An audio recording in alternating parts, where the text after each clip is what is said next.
আসসালামু আলাইকুম ওরহমতুল্লাহি ওবরাকাতুহু ইন্নাল হামদুলিল্লাহ ওয়াসসালাতু ওয়াসসালামু আলা রাসূলিল্লাহ আম্মা বাদ।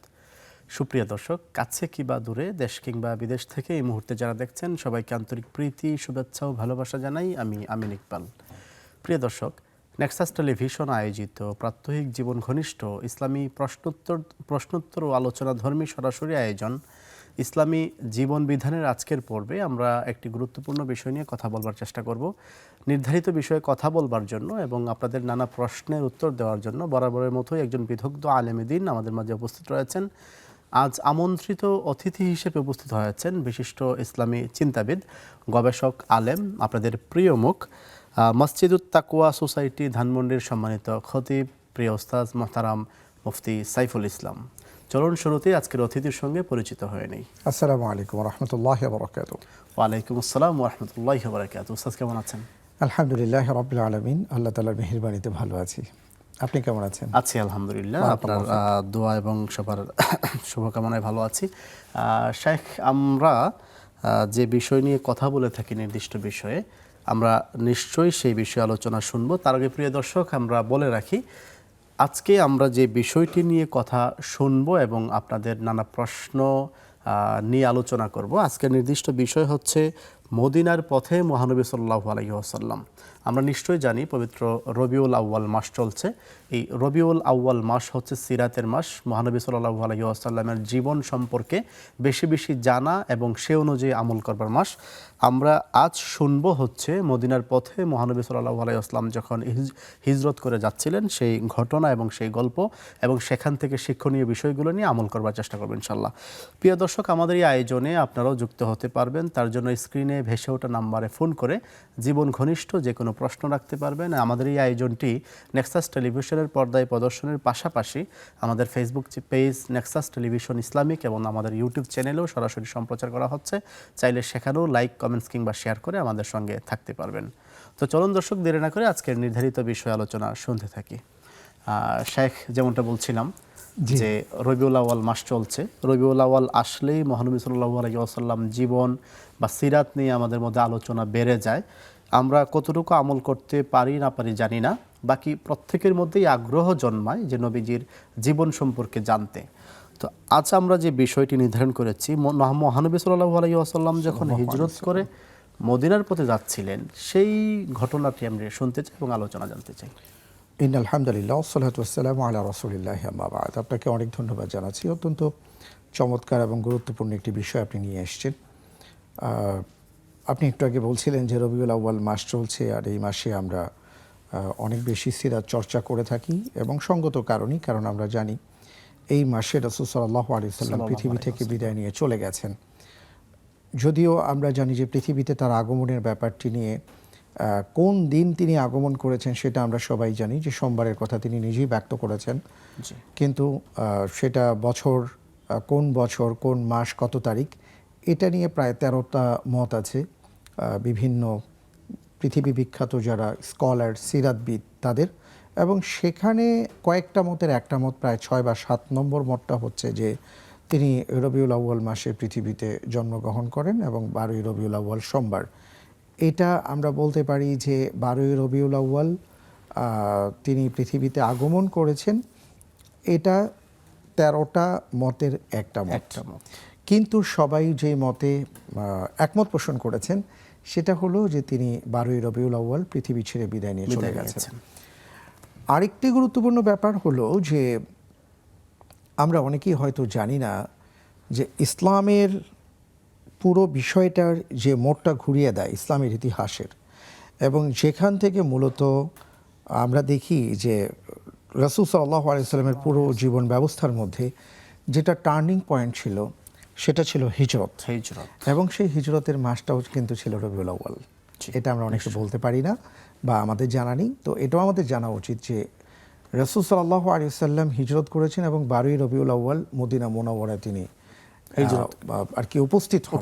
এটা আমাদের অনেকে জানা নেই হয়তো বা। কিন্তু এই হিজরতের মধ্যে বা মদিনার পথে রাসূল সাল্লাল্লাহু আলাইহি ওয়াসাল্লাম যাওয়ার পথে এমন কিছু বিষয় আছে, এমন কিছু গল্প আছে যেটা খুবই আমাদের জন্য গুরুত্বপূর্ণ এবং শিক্ষণীয়। তার মধ্যে একটা কথা না বললেই নয়, যেমন রাসূল সাল্লাল্লাহু আলাইহি সাল্লামকে আল্লাহ তাআলা কখন হিজরত করতে বলেছেন, এর আগে কিছু ঘটনা ঘটেছে। 10ম হিজরির কথা যদি আমরা বলি, যেটাকে আমুল হুজুন বলা হয়েছে, রাসূল সাল্লাল্লাহু আলাইহি সাল্লামের একটা দুঃখের বছর ছিল।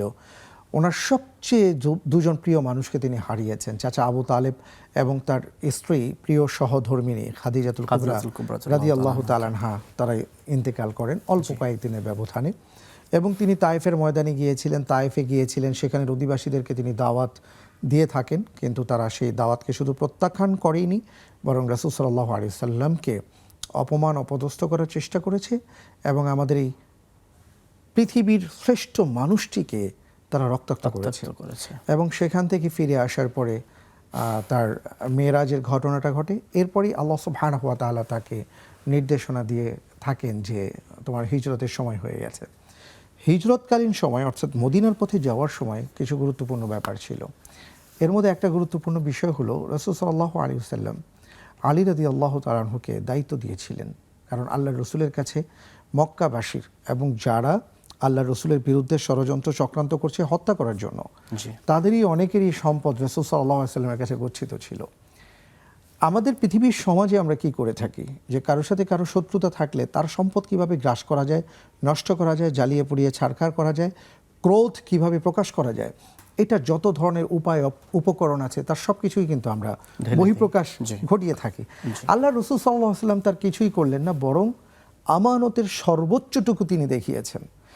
আলী রাদিয়াল্লাহু তাআলা আনহুকে বলেছেন যে মক্কার এমন অনেকেরই আমানত এখানে আছে, এই জন্য আমি তোমাকে নিচ্ছি না, তুমি এই আমানতগুলো যার যার কাছে ফেরত দিয়ে তারপরে তুমি আসবে। আপনি ভাবতে পারেন মানুষগুলো বাইরে দাঁড়িয়ে আছে আল্লাহ রসুলকে হত্যা করার জন্য, ওই মানুষগুলোর সম্পদ রসুল সাল্লাল্লাহু আলাইহি সাল্লামের কাছে গচ্ছিত, তাদের সম্পদকে সংরক্ষণ করার জন্য আলী রাদিয়াল্লাহু তাআলা আনহুকে রেখে গেছেন। সুবহানাল্লাহ। দ্বিতীয় যে ব্যাপারটি আমরা খেয়াল করতে পারি, আলী রাদিয়াল্লাহু তাআলা আনহু কীভাবে নবী রাসূলগণকে মানতেন বা তারা কিভাবে রাসূল সাল্লাল্লাহু আলাইহি সাল্লামের প্রতিটা কথা কিভাবে তারা অনুসরণ করতেন, তার একটা আর কি অনন্য দৃষ্টান্ত যদি আমরা বলি, এটা একটা ঘটনা যে আলী রাদিয়াল্লাহু তাআলা আনহুকে যখন বলা হলো যে তুমি আমার এই যে খাটে তুমি শুয়ে থাকো এবং আমার চাদর মুড়ি দিয়ে শুয়ে থাকো, আলী রাদিয়াল্লাহু তাআলা আনহু জানেন যে ঘরের বাইরে লোক আছে, তারা যে কোনো সময় হামলা করবে। এখন তিনি যদি চাদর গায়ে দিয়ে থাকেন বা উল্টো পাশে থাকেন, তারা তো মুহাম্মদ রাসূলুল্লাহ সাল্লাল্লাহু আলাইহি সাল্লাম ভেবে তারা আক্রমণ করবে, হত্যা করতে পারে। তিনি জীবনের এই শঙ্কা থাকা সত্ত্বেও যেহেতু আল্লাহর রসূল সাল্লাল্লাহু আলাইহি সাল্লাম তাকে বলেছেন, তিনি কিন্তু এটা মানার ক্ষেত্রে বিন্দুমাত্র দ্বিধা করেন, তার জীবনকে উৎসর্গ করেছেন। অর্থাৎ এই যে আর কি নবী রাসূল একজন একটা কথা বলেছেন সামআন ওয়া তাআতান, যে আমি কিভাবে মানব, আমার জীবনের সর্বোচ্চটুকু দিয়ে যে মানতে হবে, এটার একটা প্রমাণ কিন্তু তিনি রেখেছেন। এরপরে তিনি যখন বের হয়ে যান, আমরা জানি যে আবু বকর সিদ্দিক রাদিয়াল্লাহু তাআলা, শাইখ আমরা সেখান থেকে শুনবো, একজন দর্শক আছেন, যুক্ত করে নিচ্ছি। জি, আসসালামু আলাইকুম ওয়া রাহমাতুল্লাহ। ওয়া আলাইকুম আসসালাম। জি দর্শক বলুন। আমি মোহাম্মদ মাসুম কবির দৌলতপুর খুলনা থেকে বলছি। জি, যে আমার তিনটা প্রশ্ন। আমার প্রথম প্রশ্ন হলো, আমরা যদি কোনো নফল ইবাদত করি, বিশেষ করে নফল নামাজ, সেই নফল নামাজ আমার খুব ইচ্ছা যে আমি নবী করিম সাল্লাল্লাহু আলাইহি ওয়াসাল্লামের রওজা-কে পৌঁছায় দিব। এটা বক্সায় দেওয়ার পদ্ধতিটা শায়কের মুখ থেকে শুনতে চাচ্ছিলাম। আচ্ছা, যদিও আমরা সচরাচর করে থাকি, কিন্তু শায়করা ওনারা যেহেতু বুঝতে পেরেছি, জি প্রশ্নটি বুঝতে পেরেছি, ওনাদের মাধ্যমে আমরা জানতে চাই। জি, আমার দ্বিতীয় প্রশ্ন হলো, কোরআন তেলাওয়াত করা হয়, আমার ওয়াইফ কোরআন তেলাওয়াত করেন, আমিও করি। তো আমরা অনেক সময় ফজরের নামাজের পরে কোরআন তেলাওয়াত করতে করতে সূর্য উদয় হয়। তো সূর্য উদয়ের সময় কি কোরআন তেলাওয়াত করা যাবে কিনা? আচ্ছা, এই একটা বিষয়। আচ্ছা, আরেকটা বিষয় হলো, আমি শুনেছি কোন এক শায়কের মুখে যে আমাদের নবী করিম রাসূলুল্লাহ সাল্লাল্লাহু আলাইহি ওয়াসাল্লাম উনি মৃত্যুসজ্জা উম্মতের জন্য ফিকির করে গিয়েছেন। তো এটা একটু শায়কের মুখ থেকে শুনতে চাচ্ছিলাম, ওই ইতিহাসটুকু, যেহেতু আমাদের আজকে আলোচ্য বিষয় এখানে আছে, এই বিষয়টা একটু জানতে চাচ্ছিলাম। মৃত্যু যন্ত্রণা উনি আমাদের উম্মতের ফিকির করে গিয়েছেন। জি, বুঝতে পেরেছি। আপনার তিনটি প্রশ্ন আমরা নিলাম। জি, আমাদের সঙ্গেই থাকবেন প্রিয় দর্শক। আমাদের সঙ্গে আরো একজন দর্শক যুক্ত আছেন। দর্শক আসসালামু আলাইকুম ওয়া রাহমাতুল্লাহ। আমারটা নাম ছিলে তো মাসুম দেখাইতেছি। হ্যালো, সম্ভবত ফোন লাইনটি কেটে গিয়েছে। দর্শক আবার চেষ্টা করুন। জি শাইখ, যেটা বলছিলাম যে আবু বকর রাদিয়াল্লাহু তাআলা আনহুকে তিনি কেবল ডাক দিয়েছেন, সাথে সাথে আবু বকর রাদিয়াল্লাহু তাআলা আনহু সেই ডাকে সাড়া দিয়েছিলেন। এবং তিনি জিজ্ঞেস করেছিলেন যে রাতের অন্ধকারে যখন ডেকেছেন, সাথে সাথে তিনি সাড়া দিয়ে বের হয়ে আসছেন, যে আপনি কিভাবে এত দ্রুত এই ডাকে সাড়া দিয়েছেন। তিনি বললেন যে আপনি আমাকে প্রায় 2-2.5 মাস আগে বলেছিলেন বা 4 মাস আগে বলেছিলেন যে হয়তো আমরা একসাথে সফর করব, প্রস্তুত থাকবেন। তো তিনি কিন্তু বলেন যে আমি আসলে সেখান থেকে এতটাই প্রস্তুত ছিলাম যে আমি সবসময় রাতের বেলা আর কি ঘুমোতাম না, কখন না জানি আপনার আওয়াজ আসে। তো এই যে রাসূলের প্রতি যে একটা মান্যতা এবং তার প্রতি যে জীবনটাকে কিভাবে উৎসর্গ করতে হয় সেটার যে অনন্য নজির তারা পেশ করেছেন, আল্লাহু আকবার, এটা অবর্ণনীয়, আসলে অসাধারণ ব্যাপার। এরপরে তারা সেখান থেকে আমরা জানি যে একটা গুহায় আশ্রয় নিয়েছিলেন এবং গুহার যে রাস্তাটা ছিল সেটা কিন্তু একেবারে মদিনার নর্মাল যে রাস্তা ছিল তার বিপরীত ছিল, এবং আপনি নিশ্চয়ই সেটা দেখে আসছেন, এটা একেবারে উল্টো রাস্তা ছিল এবং তারা উল্টো পথ ধরে গিয়েছেন। আমার এখানে একটা কথা, আমি ঘুরে এসেছি এবং দেখেছি যেই গাড়ে সাউরে তারা অবস্থান নিয়েছিলেন এবং 3 রাত সেখানে অবস্থান করেছেন।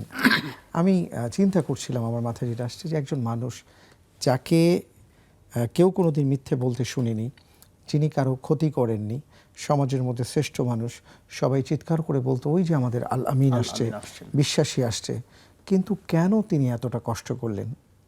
এই কেনর উত্তর হলো যে তিনি যখন আলা ও কালিমাতিল্লাহ, আল্লাহ রব্বুল আলামিনের তাওহীদের বাণী ছড়িয়ে দিলেন, তখন থেকে কিন্তু তার উপর নানা ধরনের নির্যাতন, অত্যাচার এগুলো নেমে এসছে, বা তার গোত্রের লোকজন তাকে অস্বীকার করেছে। তার মানে হলো আপনি যখন দ্বীনের পথে দাওয়াত দেবেন, সত্যের পথে যখন থাকবেন, আপনার কাছে বাধা আসবে, এই বাধাকেই আপনার উপেক্ষা করতে হবে।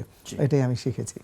তো এরপরে দেখা যায় যে সেখান থেকে অবস্থান করে ওনারা বের হয়ে গেলেন উল্টো পথে, এদিকে মক্কার কাফিররা তাদের পিছনে লোক লাগিয়েছিল। মাঝখানে এমন অনেকগুলো ঘটনা আছে, একজনের সাথে সাক্ষাৎ হলো এবং সে যতবার রাসূল সাল্লাল্লাহু আলাইহি সাল্লামকে দেখে 100 উট ঘোষণা করা হয়েছিল, তাকে ধরতে পারলে 100 উট দেওয়া হবে। তো সে যতবার চিন্তা করেছে তার পা আটকে গিয়েছিল, পরবর্তীতে সে মুসলিম হয়।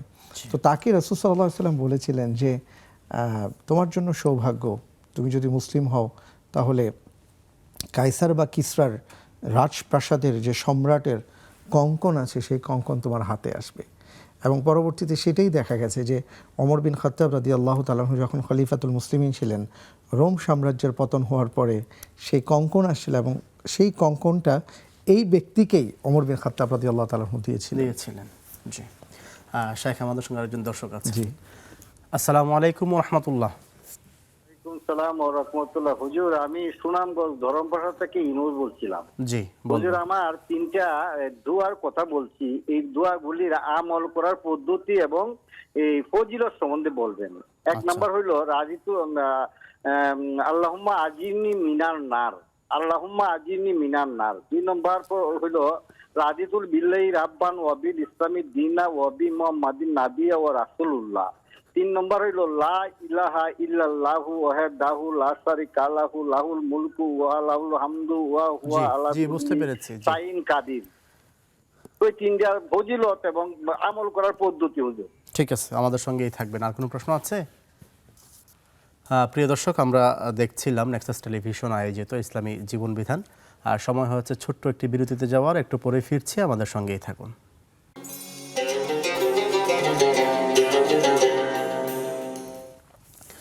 আসসালামু আলাইকুম ওয়া রাহমাতুল্লাহি ওয়া বারাকাতুহু। সুপ্রিয় দর্শক, বিরতি শেষে আবারও ফিরে আসলাম আপনাদের প্রিয় অনুষ্ঠান নেক্সাস টেলিভিশন আয়োজিত ইসলামী জীবন বিধানে। দর্শক, বিরতির পূর্বে আমরা শাইখের কাছ থেকে আলোচনা শুনছিলাম, একই সঙ্গে আপনাদের বেশ কয়েকটি প্রশ্ন আমরা নিয়েছি। চাইলে আপনারা স্ক্রিনে ভেসে ওঠা নাম্বারে ফোন করে আরও জীবন ঘনিষ্ঠ প্রশ্ন রাখতে পারবেন। তো চলুন এবার আমরা কিছু প্রশ্নের উত্তর জেনে নেই, তারপর ইনশাল্লাহ নিয়মিত আলোচনায় আবারও ফিরব। শাইখ, আমরা যে প্রশ্নগুলো পেয়েছিলাম, আমাদের একজন প্রশ্ন জানতে চেয়েছিলেন যে নফল নামাজের সওয়াব যদি তিনি নবীজির রওজায় পৌঁছাইতে চান তাহলে নিয়মটা কি? উনি অবশ্য সালাতের কথাটা বলেছেন যে নফল নামাজের ব্যাপারটা। আসলে এই ক্ষেত্রে কারো পক্ষ থেকে নামাজ পড়ে সওয়াব বকশে দেওয়া যায় না, বা তিলাওয়াত করে সওয়াবটা বকশে দেওয়া যায় না। এটা আমাদের দেশে প্রচলিত, কিন্তু যেটা করণীয় সেটা হলো কেউ যখন কোনো ভালো কাজ করেন এবং আল্লাহ রাব্বুল আলামিনের কাছে দোয়া করেন, আল্লাহ তাআলা তার দোয়াকে কবুল করেন, যেটা কোরআনুল কারীমের মধ্যে আমরা সূরা বাকারায় হযরত ইব্রাহিম আলাইহিস সালাতু ওয়াস সালাম, ইসমাইল আলাইহিস সালাতু ওয়াস সালামের যে কাবা পুনর্নির্মাণের পরে দোয়ার যে ব্যাপারটি আসছে সেটা দেখে বুঝতে পারি, এবং আল্লাহ রসুলের হাদিসেও আসছে। এই জন্য নিয়ম হলো যে এইভাবে করা, যে 2 রাকাত তিনি নামাজ পড়লেন, আল্লাহর কাছে দোয়া করলেন, হে আল্লাহ আমি 2 রাকাত নামাজ পড়লাম, একটা ভালো কাজ করলাম, তো আমার দোয়া হলো যে আমার পক্ষ থেকে সালাত এবং সালাম আমার প্রিয় রাসূলের কাছে আপনি পৌঁছে দেন। এটা হলো সিস্টেম, এটাই হলো নিয়ম। জি, একজন দর্শক আছেন। জি, আসসালামু আলাইকুম ওয়া রাহমাতুল্লাহ। ওয়ালাইকুম আসসালাম ওয়া রাহমাতুল্লাহি ওয়া বারাকাতুহু। আমি মৃত্তিকা মনি বলছিলাম বাড়িধারা থেকে। জি,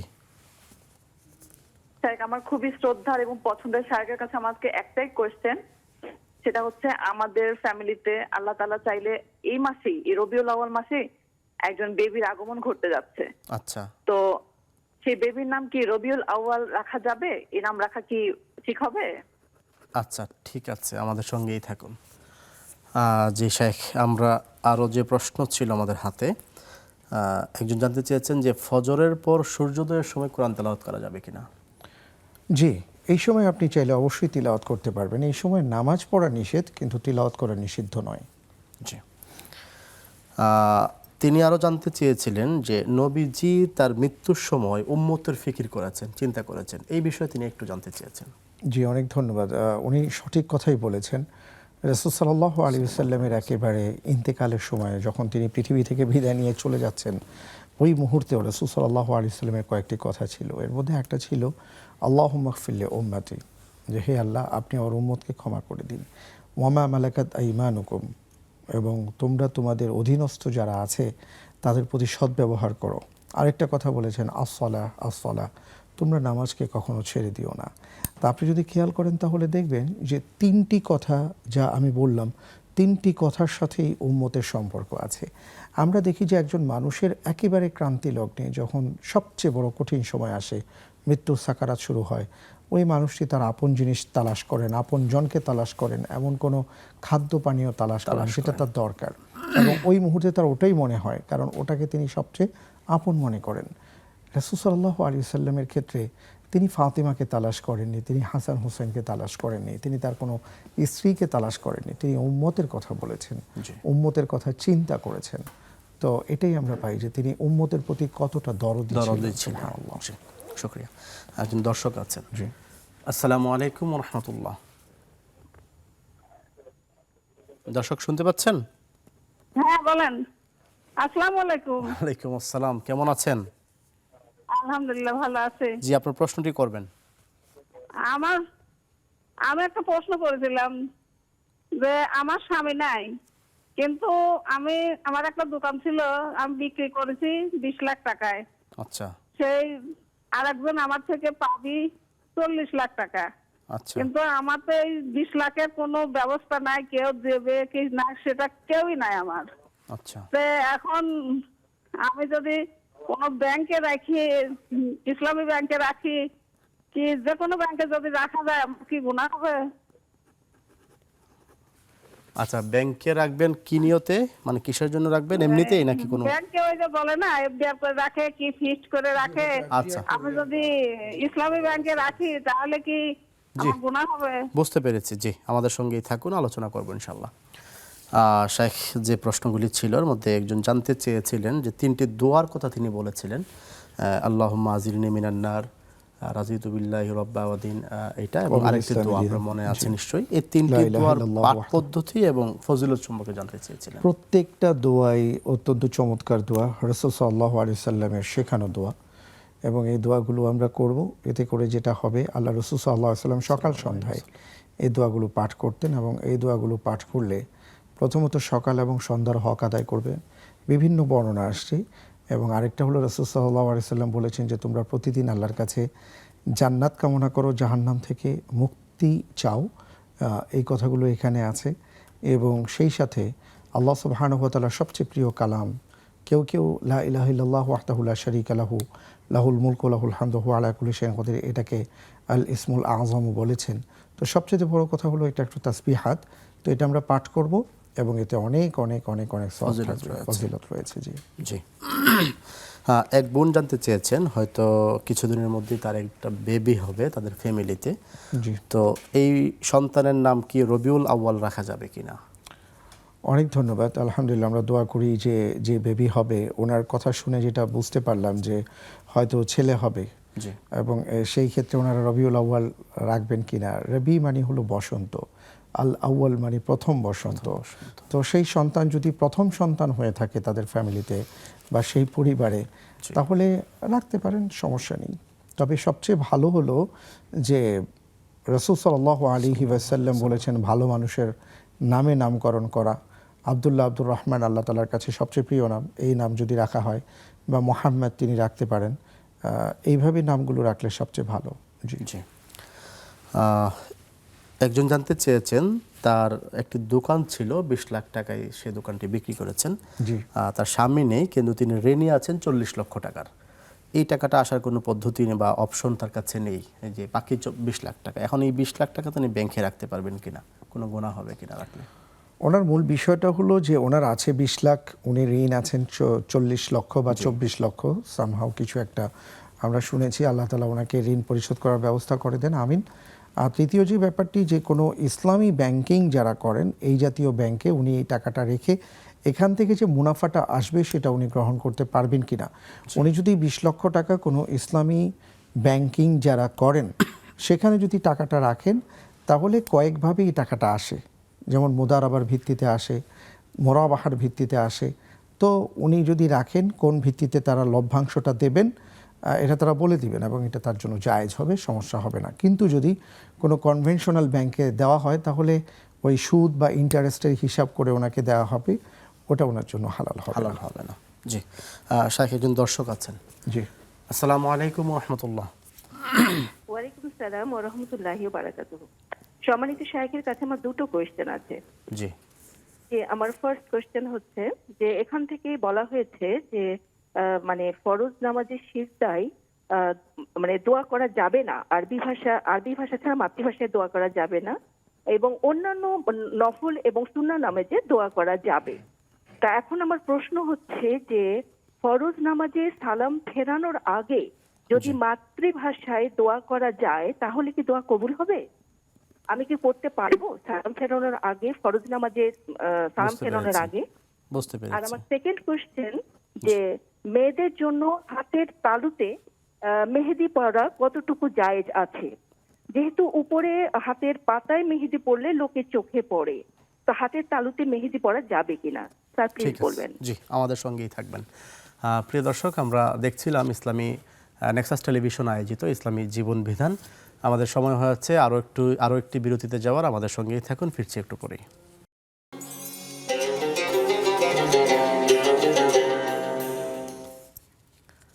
আসসালামু আলাইকুম ওয়া রাহমাতুল্লাহি ওয়া বারাকাতুহু। সুপ্রিয় দর্শক, বিরতির শেষে আবারও ফিরে আসলাম আপনাদের প্রিয় অনুষ্ঠান নেক্সাস টেলিভিশন আয়োজিত ইসলামী জীবন বিধানে। দর্শক, বিরতির পূর্বে আমরা বেশ কিছু গুরুত্বপূর্ণ প্রশ্নের উত্তর শুনছিলাম। প্রিয় দর্শক, যদি আপনাদের আরও কোনো প্রশ্ন থাকে আমাদের স্ক্রিনে ভেসে ওঠা নাম্বারে ফোন করে সেই প্রশ্নগুলো রাখতে পারবেন। শাইখ, আমরা যে প্রশ্নগুলো পেয়েছিলাম, আমাদের ফেসবুকেও বেশ কিছু প্রশ্ন এসেছে, আমরা নিশ্চয়ই সেগুলো শুনব। একজন জানতে চেয়েছিলেন যে এখান থেকে নাকি একজন বলেছেন ফরজ নামাজের শেষদায় অন্য কোনো দোয়া করা যায় না, নফল নামাজে করা যায়। তো আর প্রশ্ন হচ্ছে যে ফরজ নামাজে সালাম ফেরানোর আগে বাংলায় কোনো দোয়া করতে পারবেন কিনা? আসলে মাতৃভাষায় আমরা আগে কি শুনেছি ঠিক জানি না যে এখান থেকে কি বলা হয়েছে। নিশ্চয়ই ওনারা যারা বলেছেন হয়তো আমরা শুনতে ভুল করতে পারি বা বুঝতে ভুল করতে পারি। কারণ হলো এখানে মূলত তিনটা মত আছে, তিন ধরনের মত আছে। এক ধরনের মত হলো যে আপনি ফরজ সালাতের মধ্যে আপনি অবশ্যই কোরআন এবং হাদিসে যে সকল দোয়া আছে সেই দোয়াগুলো আপনি সেজদা এবং সালাম ফিরাবার আগে করতে পারবেন, কিন্তু মাতৃভাষায় আপনি দোয়া করতে পারবেন না, সিজদাতেও না, সালাম ফিরাবার আগেও না। কিন্তু হাদিসে যে সকল দোয়া আছে অথবা কোরআনের যে আয়াতগুলো আছে দোয়া হিসেবে সেটা আপনি পড়তে পারবেন। কারণ রাসূল সাল্লাল্লাহু আলাইহি সাল্লাম বলেছেন যে দুটো জায়গা আছে, যে দুটো জায়গা হলো দোয়া কবুলের জায়গা। সুতরাং আমি আশা করি যে ওখানে দোয়া কবুল হবে, তোমরা বেশি বেশি করে দোয়া করো। দ্বিতীয় মতটা হলো যে অনেকেই বলেছেন যে ফরজ সালাতে মাতৃভাষায় দোয়া করা যায় না, কিন্তু নফল সালাতে মাতৃভাষায় দোয়া করা যাবে, পাশাপাশি কোরআন হাদিসের দোয়াও ওই দুটো জায়গায় করা যাবে। আচ্ছা, তৃতীয় যে মত, সেই মতটা হলো ওনারা বলেছেন যে ফরজ সালাত সহকারে যে কোনো সালাতেই কেউ চাইলে সেজদা এবং সালাম ফেরাবার আগে মাতৃভাষায় দোয়া করতে পারবেন, আবার কোরআন হাদিসের তো দোয়া করতে পারবেন। এই হলো তিনটা মত।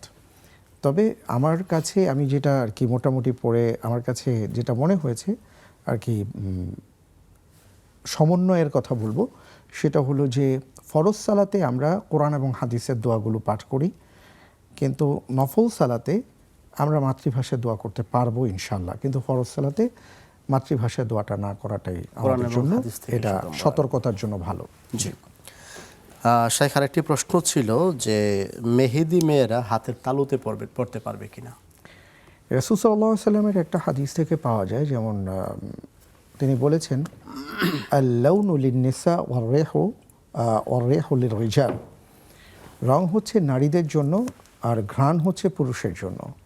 তো পুরুষরা পারফিউম ইউজ করবেন, আতর, সুবাসিত হবেন, আতর লাগাবেন, আর নারীরা ওনারা রং ব্যবহার করবেন। তো এই কারণে শুধু হাতের তালুতে না, ওনারা যদি চান হাতের উপরেও ওনারা রং ইউজ করতে পারবেন, এতে কোনো সমস্যা নেই।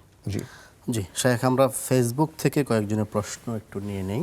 জি, আমরা দেখতে পাচ্ছি আমাদের ফেসবুকে অনেকেই অনেক কমেন্টস করেছেন। একজন জানতে চেয়েছেন যে নফল নামাজ কখন কখন পড়তে হয়?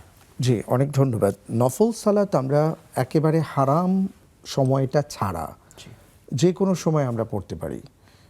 তবে আসর থেকে মাগরিবের কথা যদি আমরা বলি, যে আসরের সালাতের পর রাসূল সাল্লাল্লাহু আলাইহি ওয়াসাল্লাম সাধারণত তাসবিহাতগুলো পাঠ করেছেন, তাযকিরাতগুলো পড়েছেন, কিন্তু নফল সালাত আদায় করেননি বিধায় উলামায়ে কেরাম এটাকে মনে করেন যে এই সময় নফল সালাত না পড়াটা উত্তম। বাকি টোটাল টাইমটার মধ্যে হারাম ওয়াক্ত বাদ দিয়ে আপনি যে কোনো সময় নফল সালাত পড়তে পারবেন, কোনো সমস্যা নেই। জি। ইফাত জাহান নামে আরও জানতে চেয়েছেন যে কেউ যদি কারো হক নষ্ট করে তাহলে কি ধরনের শাস্তি বা গুনাহ হবে?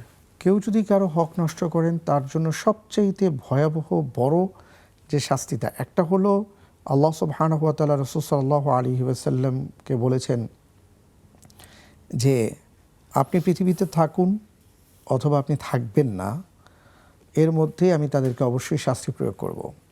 কিন্তু বড় যে শাস্তিটা কেউ যদি কারো হক নষ্ট করে, সেটা হলো কিয়ামতের ময়দানে তিনি যতই আমল নিয়ে দাঁড়ান না কেন, আসলে তিনি জান্নাতে যেতে পারবেন না। কারণ একটা জায়গা, কন্তার নামক জায়গা আছে, যেটা পুলসিরাত পার হওয়ার পরের অবস্থান, জায়গাটার নাম।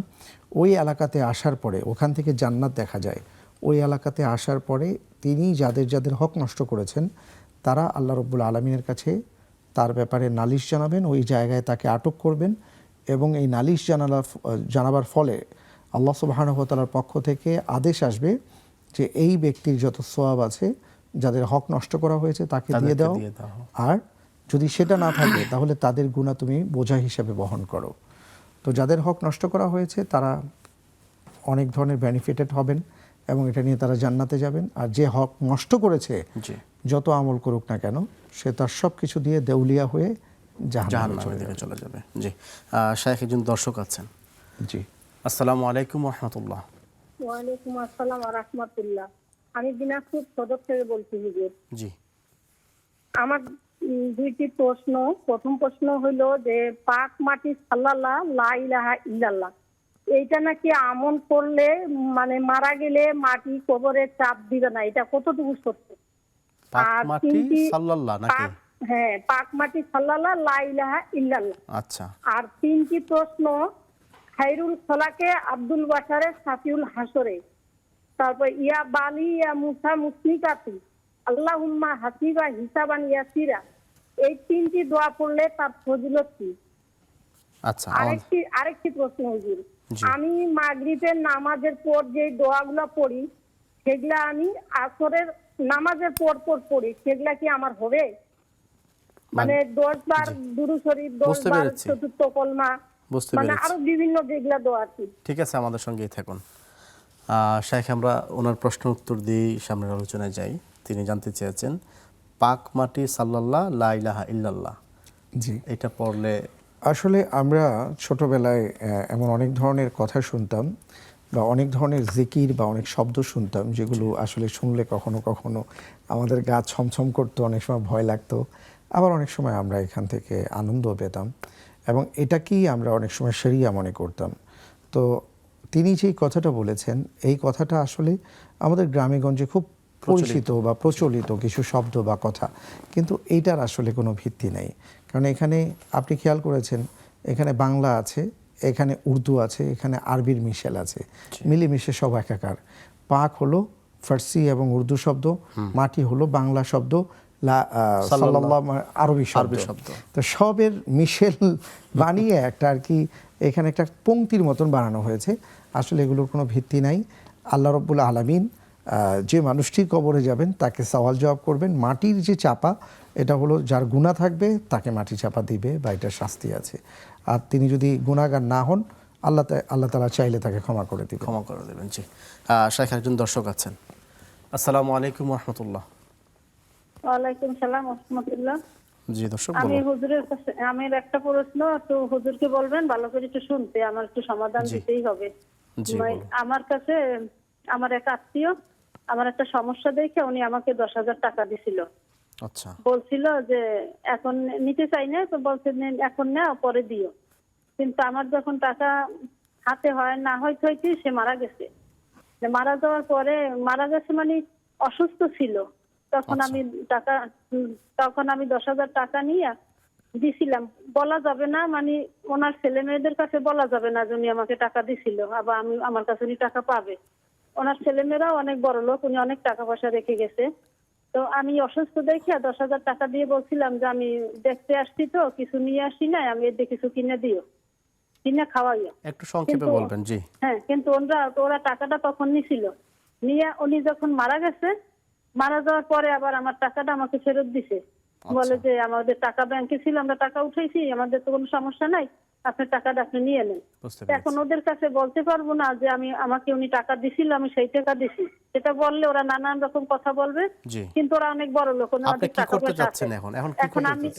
এখন আমি এই টাকাটা যদি আমার আর এক আত্মীয়র মধ্যে একজন আছে, একটা ছেলে, সে এতিম, ওর মা খুব কষ্ট করে পড়াশোনা করাইতেছে, ওর মাদ্রাসার বেতন হিসেবে বা বই কেনা বাবদ যদি আমি টাকাটা ওকে দেই, মাদ্রাসার বেতন হিসেবে যদি ওকে দেই, তাহলে কি আমার এই যে ওনার সৎকায় দাঁড়িয়ে হবে? মানে ওনার নামেই দিব, ওনার নামেই আমি দান করবো এইভাবে। জি, বুঝতে পেরেছি। শাইখ নিশ্চয় শুনেছেন, আমরা উত্তরটা নিয়ে নিতে চাই। উত্তর নিয়ে আমরা দেখে যাব। আচ্ছা। হ্যাঁ, উনি যেটা বলেছেন এতে কোনো সমস্যা নেই, কারণ উনি টাকাটা দিয়ে দিয়েছেন। যদিও টাকাটা দেওয়ার সময় যেহেতু যিনি দিয়েছেন তিনিই বলেছেন যে সরাসরি বলা যাবে না, তো উনি বলেছেন যে আমি কিছু হাদিয়া নিয়ে আসছি, কিছু আনিনি তাই টাকাটা দিলাম। তো ওনার মালিকানায় টাকাটা চলে গেছে এবং পরবর্তীতে তারা আবার ফেরত দিয়ে দিয়েছেন। হ্যাঁ, সন্তানরা আবার ফেরত দিয়ে বলেছে এটা লাগবে না বা ইত্যাদি। যাই হোক, উনি যদি এখন এই টাকাটা তার পক্ষ থেকে সাদাকা করে দেন কাউকে, ইনশাআল্লাহ তাআলা হয়ে যাবে, তিনি সদকার সওয়াব পাবেন। জি ইনশাআল্লাহ। জি। প্রিয় দর্শক, আমরা দেখছিলাম নেক্সাস টেলিভিশন আয়োজিত ইসলামিক জীবন বিধান অনুষ্ঠানের এই পর্যায়ে আমরা সর্বশেষ বিরতিতে যাচ্ছি। ফিরছি একটু পরে, আমাদের সঙ্গেই থাকুন।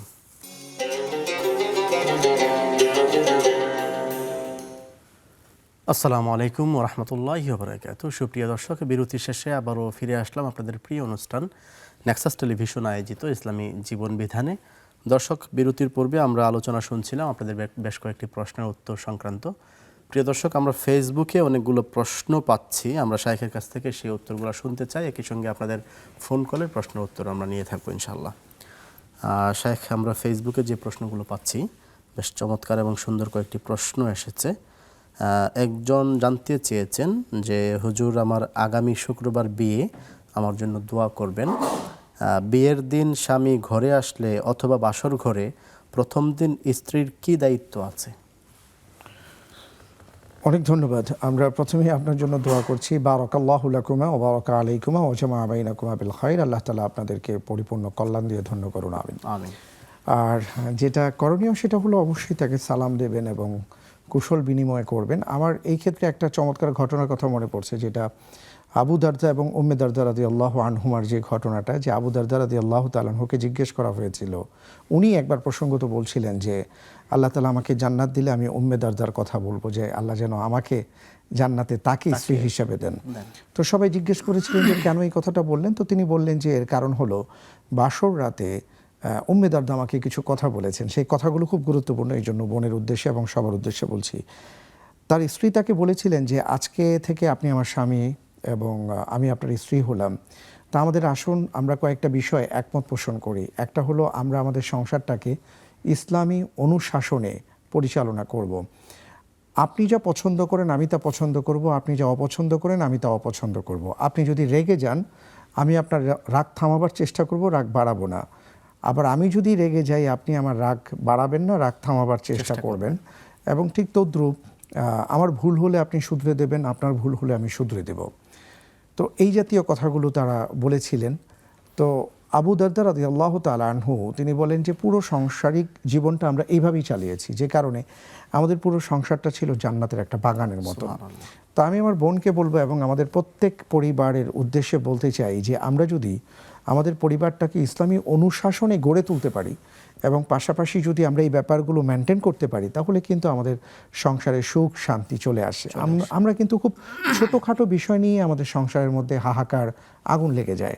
তো এগুলোকে আমরা মিনিমাইজ করতে পারলে এবং আমাদের হৃদয়টাকে বড় করতে পারলে এবং আমাদের যদি স্যাক্রিফাইস থাকে একে অপরের প্রতি, তাহলে অনেক ক্ষেত্রেই আমরা অনেক বড় বিপদ থেকে নিজেদেরকে রক্ষা করতে পারবো ইনশাআল্লাহ। জি, শুকরিয়া। শাইখ, একজন দর্শক আছেন। আসসালামু আলাইকুম ওয়া রাহমাতুল্লাহ। ওয়ালাইকুম আসসালাম। জি দর্শক, যে আমি প্রশ্ন করতে চাচ্ছি। বলুন। হ্যাঁ, হচ্ছে মানে উযু ছাড়াই দরুদ শরীফ পাঠ করা যাবে কিনা, আর আল্লাহুম্মা সাল্লি আলা মুহাম্মাদ ওয়া আলা আলি মুহাম্মাদ এতটুকু বললে দরুদ শরীফ পাঠ করা হবে কিনা? আচ্ছা, আমাদের সঙ্গেই থাকুন। শাইখ, আমরা যে প্রশ্নটি একটু আগে শুনেছি যে যিনি বলেছেন তার বিয়ে এবং তিনি করণীয় কি, তিনি আরেকটি প্রশ্ন জানতে চেয়েছেন। তিনি পরের কমেন্টে তিনি বলেছেন যে আমি চাচ্ছিলাম যৌতুক ছাড়া আমার বিয়েটা হোক, কিন্তু পরিবারের চাপে বা কারণে আমাকে যৌতুক দিয়েই বিয়ে দিচ্ছে তারা। এটা একটা জানবার বিষয়। আরেকটি তিনি বলেছেন যার সঙ্গে আমার বিয়ে ঠিক হয়েছে, আমার তেমন একটি সম্মতি বা আগ্রহ জাগছে না, আমার করণীয় কি? এটা কি উনি বলেছেন আরো একজন অন্য উনিই বলেছেন। জি। আচ্ছা, মানতে কষ্ট হচ্ছে। আচ্ছা, যদি ব্যাপারটা এমন হয়, আমার প্রথম কথা হলো যে আসলে কেন আপনার তাকে মানতে কষ্ট হয়, এটা যদি শারঈ কোনো কারণ থেকে থাকে তাহলে অবশ্যই আপনার মা বাবার সাথে ব্যাপারটা শেয়ার করা উচিত, কারণ ইসলাম আপনাকে এই অধিকারটা দিয়েছে। ইসলামে অধিকার আপনি জানেন যে পর্দার যে ব্যাপারটা আসছে একমাত্র একটা জায়গা কেবল আছে যেখানে নারী পুরুষ নারীকে দেখতে পারবেন, সেটা হলো বিয়ের আগে। এবং অবশ্যই অনুমোদন নিতে হবে, নারীর অনুমতি নিতে হবে আর ছেলের তো অনুমতি নিতেই হবে। তো এই বিষয়টা এই জন্য করা হয়েছে যাতে করে আর কি ভেতরে কোনো ধরনের আর কি এমন কোনো শঙ্কা দ্বিধা না থাকে যাতে করে পরবর্তীতে এটা ঝামেলা হয়। আর দ্বিতীয় যে ব্যাপারটা বলবো যে যৌতুক দিয়ে বিয়ে আর কি দিতে হচ্ছে আপনাকে, এটা নিঃসন্দেহে দুঃখজনক আমাদের সমাজের জন্য। কারণ যারা যৌতুক নিচ্ছেন তাদের তো মাশাআল্লাহ হাত পা সবই আছে, তারা কাজকর্ম করেন, তাহলে তারা কেন ভিক্ষা নিচ্ছেন? এটা তো ভিক্ষার চাইতে জঘন্য আমি বলবো। সুতরাং এটা থেকে বেঁচে থাকা উচিত। এবং ওই সকল মা বাবাদের উদ্দেশ্যে বলতে চাই যারা যৌতুক নিয়ে থাকেন তাদের আসলে এটা নিয়ে ভাবা উচিত। এটা একটা লজ্জাজনক ব্যাপার, আর ইসলাম কখনোই এটাকে পছন্দ করে না, বরং এটা হারাম করেছে। এবং যেই সকল বিয়ে শাদীর মধ্যে জাতীয় যৌতুকের লেনদেন হয় ওই সকল বিয়ের মধ্যে আসলে বারাকা নষ্ট হয়ে যায়। আর পরিশেষে যেটা বলতে চাইবো সেটা হলো যে মেয়ের মা বাবারা অনেক সময় একটা মেয়েকে বোঝা মনে করেন এবং তাড়াতাড়ি কোনোভাবে টাকা পয়সা দিয়ে বিদায় দিতে পারলেই ভালো, এমন অনেকে মনে করতে পারেন। এটা জঘন্য একটা চিন্তা, এই চিন্তা থেকে বের হয়ে আসা উচিত। এবং অনেক মেয়ে বা মেয়ের মা বাবাকে আমরা দেখি, সবাই না, অনেক ক্ষেত্রে, যে ওনারা আসলে ছেলের কতটা ভালো সেটা না তাকিয়ে ছেলের চাকরি কতটা ভালো, স্ট্যাটাস কতটা ভালো সেদিকে তাকান, এবং ওদিকে তাকাতে গিয়ে দেখা যায় যে ওই মেয়েটাকে তারা এক ধরনের তার জীবনটাকেই শেষ করে দেন। সুতরাং আমরা বলবো যে ভালো ছেলে দেখে বিয়ে দেওয়ার চেষ্টা করুন, ছেলের চাকরি বাকরি বা না, ওগুলো নয়, কারণ পরবর্তীতে এটা আফসোসের কারণ হয়। আফসোসের কারণ হবে। জি শাইখ, আমাদের হাতের সময় একেবারেই শেষ পর্যায়ে, আমরা আর এক দুইটি প্রশ্নের উত্তর দিতে পারবো। একজন ফোন করে জানতে চেয়েছিলেন যে অজু ছাড়া দরুদ পড়া যাবে কিনা? জি, অজু ছাড়া দরুদ পড়া যাবে এবং আল্লাহুম্মা সাল্লি আলা মুহাম্মদ ওয়া আলা আলি মুহাম্মদ পড়লে ওনার দরুদ পড়া হবে, তবে পুরোটা পড়াটা নিঃসন্দেহে উত্তম। জি, আরেকজন জানতে চেয়েছিলেন যে আসরের নামাজের পর যে দরুদ দোয়াগুলো পড়া হয় সেগুলো যদি মাগরিবের আগে আগে পাঠ করা হয় তাহলে করা যাবে কিনা? আসলে রাসূল সাল্লাল্লাহু আলাইহি ওয়াসাল্লাম সকাল এবং সন্ধ্যার যে আমলগুলো এসছে, এটা মূলত সন্ধ্যার ক্ষেত্রে আসরের পরে অনেকে বলেছেন, বা মাগরিবের আগে বলেছেন, বা মাগরিবের পরে বলেছেন। কিন্তু আমরা যদি খেয়াল করি তাহলে দেখব রাসূল সাল্লাল্লাহু আলাইহি ওয়াসাল্লাম বলেছেন যে আসর থেকে মাগরিবের সময়টা গুরুত্বপূর্ণ দোয়া কবুলের সময়। এই কারণে কেউ যদি মাগরিবের আগে পড়েন এটা খুবই ভালো, সমস্যা নেই ইনশাআল্লাহ তাআলা।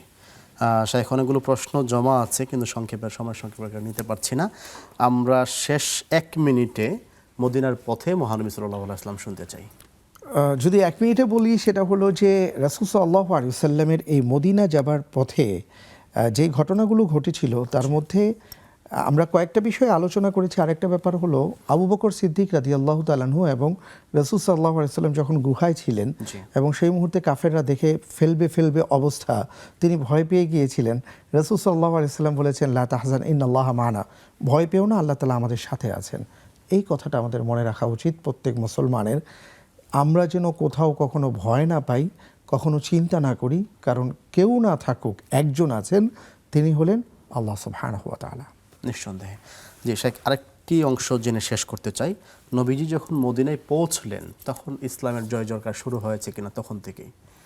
আমি সেই কথাটা শুরুতেও বলেছিলাম যে যখন তিনি মদিনায় আসেন তখন থেকে নতুন একটা জাগরণ শুরু হয়, এবং এই জাগরণটাকে যদি আপনি খেয়াল করেন তাহলে দেখবেন যে ইসলামের ইতিহাসে এটা একটা নতুন দিগন্তের সূচনা হয়, নতুন একটা স্টেট কায়েম হয় এবং এখান থেকে অনেক কিছুই আমরা পেয়েছি যে 10 বছর আগে আল্লাহ রাসূল সাল্লাল্লাহু আলাইহি ওয়াসাল্লামের এই ভূমিকাগুলো তখন তিনি বাস্তবায়ন করেননি, পরবর্তীতে করেছেন। জি, নিঃসন্দেহে। শাইখ, আপনাকে অসংখ্য ধন্যবাদ গুরুত্বপূর্ণ সময় থেকে আমাদের সঙ্গে কিছু সময় শেয়ার করেছেন। আপনাকে অনেক ধন্যবাদ। শুকরান। প্রিয় দর্শক, আমরা এতক্ষণ আলোচনা শুনছিলাম ঢাকা ধানমন্ডি মসজিদুত তাকওয়া সোসাইটির সম্মানিত খতিব মুফতি সাইফুল ইসলামের কাছ থেকে। আজ আমরা অনেকগুলো বিষয় শুনলাম, অনেকগুলো প্রশ্নের উত্তর জানলাম। নিশ্চয়ই আমাদের জীবনে এগুলো উপকার নিয়ে আসবে এবং আমলে নিয়ে আসতে পারবো ইনশাআল্লাহ। প্রিয় দর্শক, আজকের মতো এখানেই শেষ করতে হচ্ছে। আগামী দিন নতুন কোনো বিষয় এবং নতুন একজন অতিথির সঙ্গে দেখা হবে, কথা হবে। ততক্ষণ পর্যন্ত সবাই ভালো থাকবেন, সুস্থ থাকবেন, নেক্সাস টেলিভিশনের সঙ্গেই থাকবেন। আসসালামু আলাইকুম ওয়া রাহমাতুল্লাহি ওয়া বারাকাতুহু।